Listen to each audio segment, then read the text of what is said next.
जय श्री कृष्ण। राधे राधे। श्रीमद् भागवत चतुर्थी स्कंध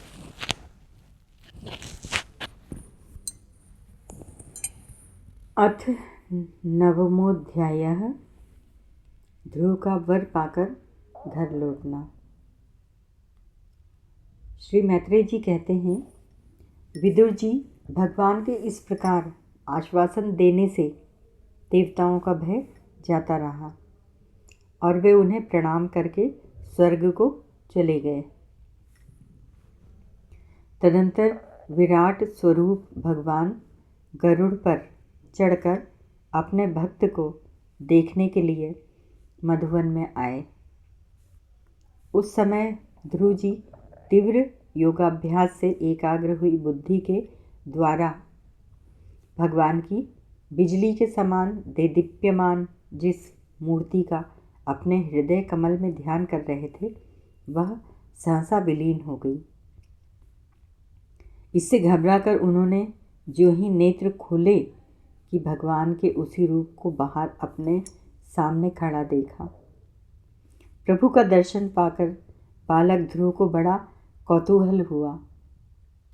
वे प्रेम में अधीर हो गए। उन्होंने पृथ्वी पर दंड के समान लौटकर उन्हें प्रणाम किया। फिर वे इस प्रकार प्रेम भरी दृष्टि से उनकी ओर देखने लगे, मानो नेत्रों से उन्हें पी जाएंगे, मुख से चूम लेंगे और भुजाओं में कस लेंगे। वे हाथ जोड़े प्रभु के सामने खड़े थे और उनकी स्तुति करना चाहते थे, परंतु किस प्रकार करें, यह नहीं जानते थे। सर्वांतर्यामी हरि उनके मन की बात जान गए। उन्होंने कृपापूर्वक अपने वेदमय शंख को उनके गाल से छुआ दिया। ध्रुव जी भविष्य में अविचल पद प्राप्त करने वाले थे। इस समय शंख का स्पर्श होते ही उन्हें वेदमयी दिव्य वाणी प्राप्त हो गई और जीव तथा ब्रह्म के स्वरूप का भी निश्चय हो गया। वे अत्यंत भक्तिभाव से धैर्यपूर्वक विश्वविख्यात कीर्तिमान श्रीहरि की स्तुति करने लगे। ध्रुव जी ने कहा, प्रभु, आप सर्वशक्तिमान संपन्न हैं। आप ही मेरे अंतःकरण में प्रवेश कर अपने तेज से मेरी इस सोई हुई वाणी को सजीव करते हैं तथा हाथ, पैर, कान और त्वचा आदि अन्यान्य इंद्रियों एवं प्राणों को भी चेतनता देते हैं। मैं आप अंतर्यामी भगवान को प्रणाम करता हूँ। भगवान, आप एक ही हैं, परंतु अपनी अनंत गुणमयी माया शक्ति से इस महदादि संपूर्ण प्रपंच को रचकर अंतर्यामी रूप से उसमें प्रवेश कर जाते हैं और फिर इसके इंद्रियादि असत गुणों में उनके अधिष्ठात्र देवताओं के रूप में स्थित होकर अनेक रूप भासते हैं।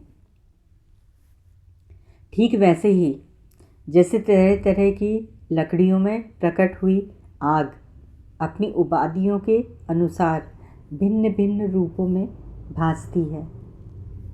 नाथ, सृष्टि के आरंभ में ब्रह्मा जी ने भी आपकी शरण लेकर आपके दिए हुए ज्ञान के प्रभाव से ही इस जगत को सोकर उठे हुए पुरुष के समान देखा था। दीनबंधो, उन्हीं आपके चरण तल का मुक्त पुरुष भी आश्रय लेते हैं। कोई भी कृतज्ञ पुरुष उन्हें कैसे भूल सकता है। प्रभु, इन शवतुल्य शरीरों के द्वारा भोगा जाने वाला इंद्रिय और विषयों के संसर्ग से उत्पन्न सुख तो मनुष्यों को नरक में भी मिल सकता है।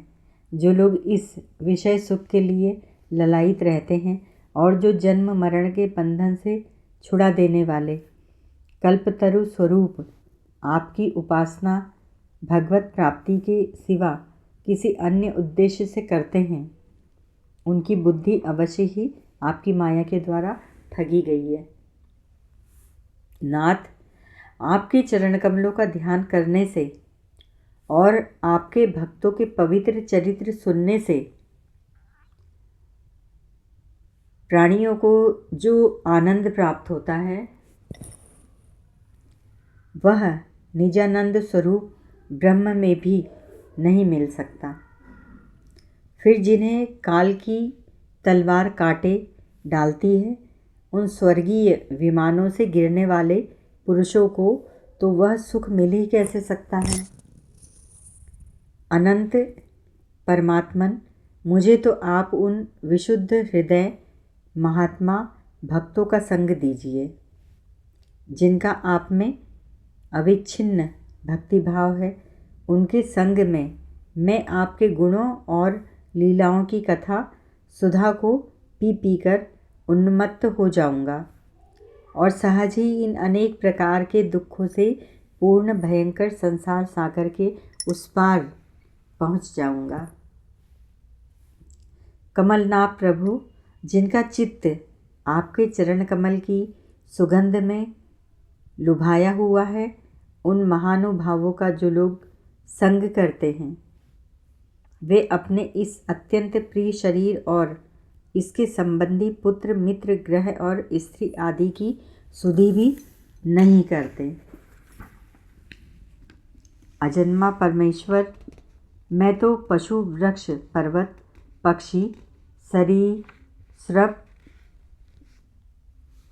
देवता दैत्य और मनुष्य आदि से परिपूर्ण तथा महदादि अनेकों कारणों से संपादित आपके इस सदात्मक स्थूल विश्व रूप को ही जानता हूँ। इससे परे जो आपका परम स्वरूप है, इसमें वाणी की गति नहीं है, उसका मुझे पता नहीं है। भगवान, कल्प का अंत होने पर योग निद्रा में स्थित जो परम पुरुष इस संपूर्ण विश्व को अपने उदर में लीन करके शेष जी के साथ उन्हीं की गोद में शयन करते हैं तथा जिनके नाभि समुद्र से प्रकट हुए सर्वलोक में स्वर्णमय कमल से परम तेजो में ब्रह्मा जी उत्पन्न हुए, वे भगवान आप ही हैं। मैं आपको प्रणाम करता हूँ।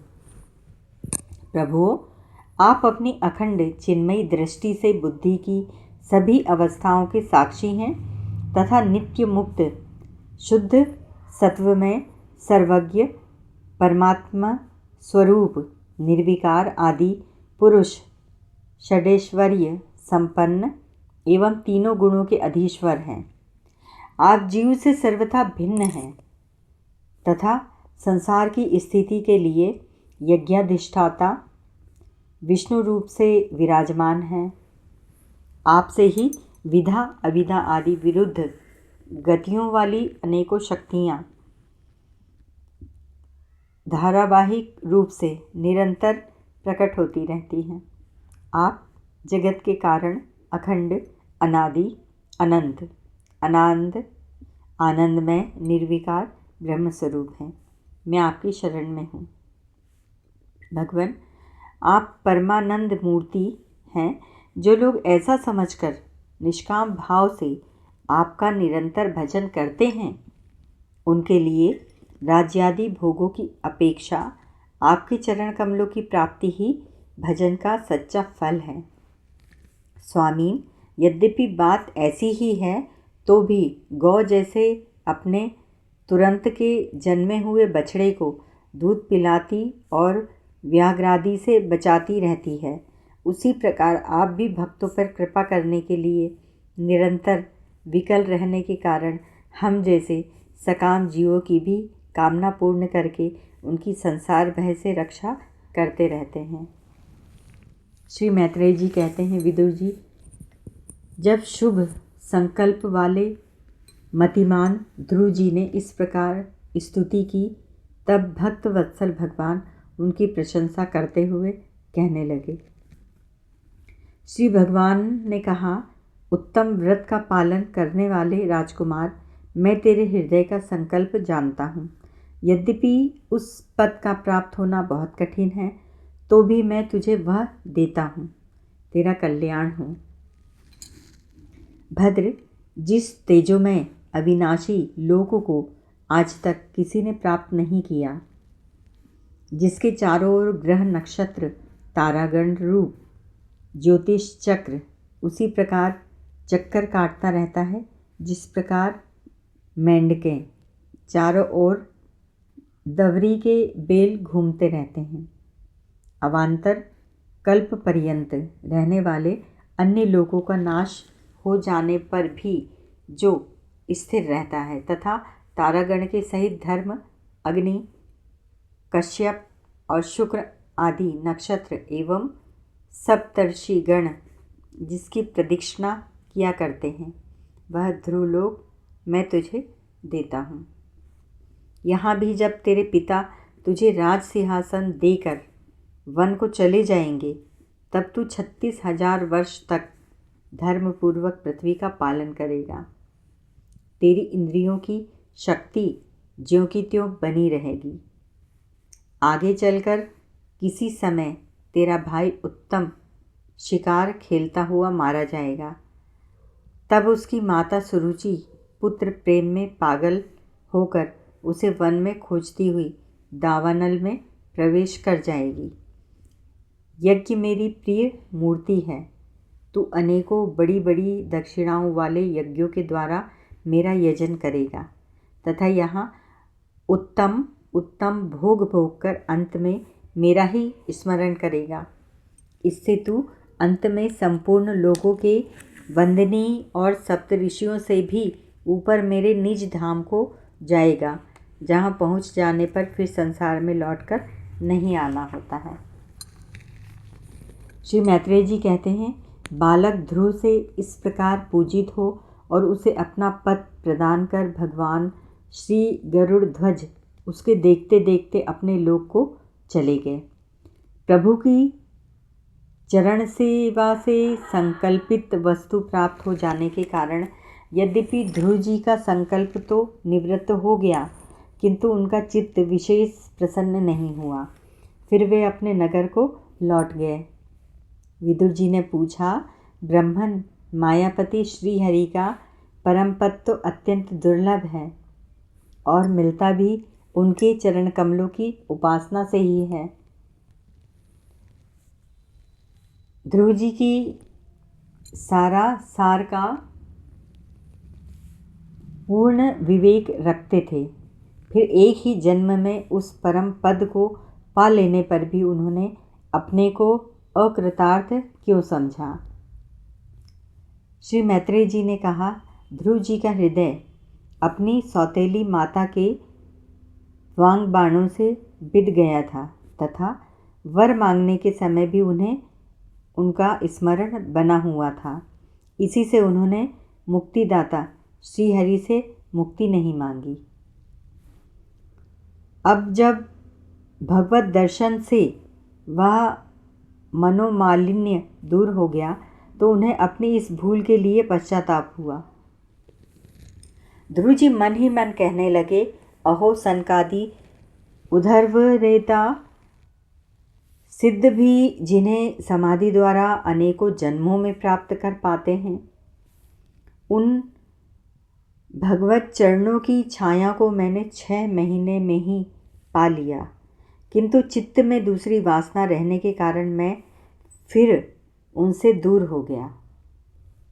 अहो, मुझ मंद भाग्य की मूर्खता तो देखो। मैंने संसार पाश को काटने वाले प्रभु के पाद पद्मों में पहुंचकर भी उनसे नाशवान वस्तु की ही याचना की। देवताओं को स्वर्ग भोग के पश्चात फिर नीचे गिरना होता है, इसीलिए वे मेरी भगवत प्राप्ति रूप उच्च स्थिति को सहन नहीं कर सके। अतः उन्होंने ही मेरी बुद्धि को नष्ट कर दिया। तभी तो मुझ दुष्ट ने नारद जी की यथार्थ बात भी स्वीकार नहीं की। यद्यपि संसार में आत्मा के सिवा दूसरा कोई भी नहीं है, तथापि सोया हुआ मनुष्य जैसे स्वप्न में अपने ही कल्पना किए हुए व्याघ्रादि से डरता है, उसी प्रकार मैंने भी भगवान की माया से मोहित होकर भाई को ही शत्रु मान लिया और व्यर्थ ही द्वेष रूप हार्दिक रोग से जलने लगा, जिन्हें प्रसन्न करना अत्यंत कठिन है। उन्हीं विश्वात्मा श्रीहरि को तपस्या द्वारा प्रसन्न करके मैंने जो कुछ मांगा है वह सब व्यर्थ है। ठीक उसी तरह जैसे गतायु पुरुष के लिए चिकित्सा व्यर्थ होती है। ओह, मैं बड़ा भाग्यहीन हूँ। संसार बंधन का नाश करने वाले प्रभु से मैंने संसार ही मांगा। मैं बड़ा ही पुण्यहीन हूँ। जिस प्रकार कोई कंगला किसी चक्रवर्ती सम्राट को प्रसन्न करके उससे तुष सहित चावलों की ही कनी मांगे, उसी प्रकार मैंने भी आत्मानंद प्रदान करने वाले श्रीहरि से मूर्खतावश व्यर्थ का अभिमान बढ़ाने वाले उच्च पदादि की मांगे हैं। श्री मैत्रेय जी कहते हैं, तात तुम्हारी तरह जो लोग श्री मुकुंद पादारविंद मकरंद के ही मधुकर हैं, जो निरंतर प्रभु की चरण रज का ही सेवन करते हैं और जिनका मन अपने आप आई हुई सभी परिस्थितियों में संतुष्ट रहता है, वे भगवान से उनकी सेवा के सिवा अपने लिए कोई भी पदार्थ नहीं मांगते। इधर जब राजा उत्तानपाद ने सुना कि उनका पुत्र ध्रुव घर लौट रहा है, तो उन्हें इस बात पर वैसे ही विश्वास नहीं हुआ जैसे कोई किसी के यमलोक से लौटने की बात पर विश्वास न करे। उन्होंने यह सोचा कि मुझ अभागे का ऐसा भाग्य कहाँ, परंतु फिर उन्हें देवर्षि नारद की बात याद आ गई। इससे उनका इस बात में विश्वास हुआ और वे आनंद के वेग से अधीर हो उठे। उन्होंने अत्यंत प्रसन्न होकर यह समाचार लाने वाले को एक बहुमूल्य हार दिया। राजा उत्तानपाद ने पुत्र का मुख देखने के लिए उत्सुक होकर बहुत से ब्राह्मण कुल के बड़े बूढ़े मंत्री और बंधुजनों को साथ लिया तथा एक बढ़िया घोड़े वाले सुवर्ण जटित रथ पर सवार होकर वे झटपट नगर के बाहर आए। उनके आगे आगे वेद ध्वनि होती जाती थी तथा शंख, दुंदुभी एवं वंशी आदि अनेकों मांगलिक बाजे बजते जाते थे। उनकी दोनों रानियां सुनीति और सुरुचि भी स्वर्णमय आभूषणों से विभूषित हो राजकुमार उत्तम के साथ पालकियों पर चढ़कर चल रही थी। ध्रुव जी उपवन के पास आ पहुँचे। उन्हें देखते ही महाराज उत्तानपाद तुरंत रथ से उतर पड़े। पुत्र को देखने के लिए वे बहुत दिनों से उत्कंठित हो रहे थे। उन्होंने झटपट आगे बढ़कर प्रेमातुर हो लंबी लंबी सांसें लेते हुए ध्रुव को भुजाओं में भर लिया। अब ये पहले के ध्रुव नहीं थे। प्रभु के परम पुनीत पादपद्मों का स्पर्श होने से इनके मस्तक समस्त पाप बंधन कट गए थे। राजा उत्तानपाद की एक बहुत बड़ी कामना पूर्ण हो गई। उन्होंने बार बार पुत्र का सिर सूंघा और आनंद तथा प्रेम के कारण निकलने वाले ठंडे ठंडे आंसुओं से उन्हें नहला दिया। तदंतर सज्जनों में अग्रगण्य ध्रुव जी ने पिता के चरणों में प्रणाम किया और उनसे आशीर्वाद पाकर कुशल प्रश्नादि से सम्मानित हो दोनों माताओं को प्रणाम किया। छोटी माता सुरुचि ने अपने चरणों पर झुके हुए बालक ध्रुव को उठाकर हृदय से लगा लिया और अश्रु गदगद वाणी से चिरंजीवी रहो ऐसा आशीर्वाद दिया। जिस प्रकार जल स्वयं ही नीचे की ओर बहने लगता है, उसी प्रकार मैत्री आदि गुणों के कारण जिस पर श्री भगवान प्रसन्न हो जाते हैं, उसके आगे सभी जीव झुक जाते हैं।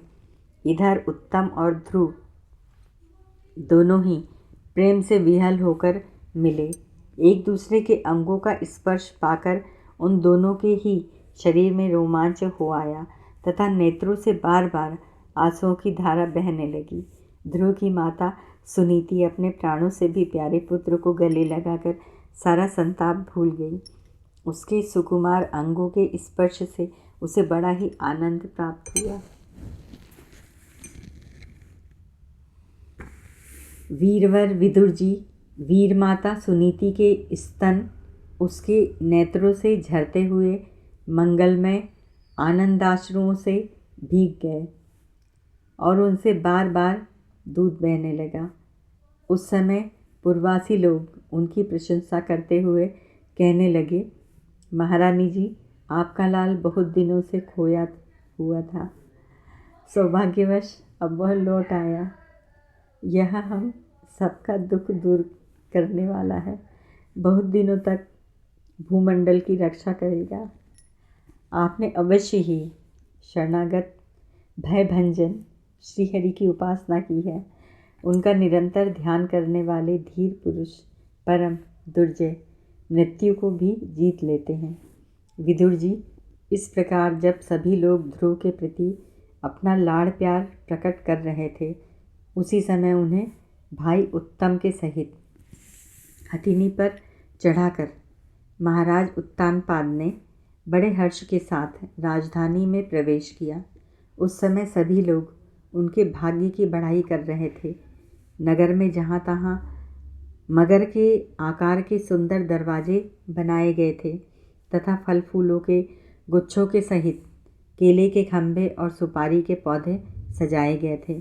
द्वार द्वार पर दीपक के सहित जल के कलश रखे हुए थे, जो आम के पत्तों, वस्त्रों, पुष्पमालाओं तथा मोती की लड़ियों से सुसज्जित थे। जिन अनेकों परकोटों, फाटकों और महलों से नगरी सुशोभित थी, उन सबको सुवर्ण की सामग्रियों से सजाया गया था तथा उनके कंगूरे विमानों के शिखरों के समान चमक रहे थे। नगर के चौक, गलियों, अटारियों और सड़कों को झाड़ बुहार कर उन पर चंदन का छिड़काव किया गया था और जहाँ तहाँ खील, चावल, पुष्प, फल, जौ एवं अन्य मांगलिक उपहार सामग्रियाँ सजी रखी थीं। ध्रुव जी राजमार्ग से जा रहे थे। उस समय जहाँ तहाँ नगर की शीलवती सुंदरियाँ उन्हें देखने को एकत्र हो रही थी। उन्होंने वात्सल्य भाव से अनेकों शुभाशीर्वाद देते हुए उन पर सफ़ेद सरसों, अक्षत, दही, जल, दुर्वा, पुष्प और फलों की वर्षा की। इस प्रकार उनके मनोहर गीत सुनते हुए ध्रुव जी ने अपने पिता के महल में प्रवेश किया। वह श्रेष्ठ भवन महामूल्य मणियों की लड़ियों से सुसज्जित था। उसमें अपने पिताजी के लाड़ प्यार का सुख भोगते हुए वे उसी प्रकार आनंदपूर्वक रहने लगे जैसे स्वर्ग में देवता लोग रहते हैं।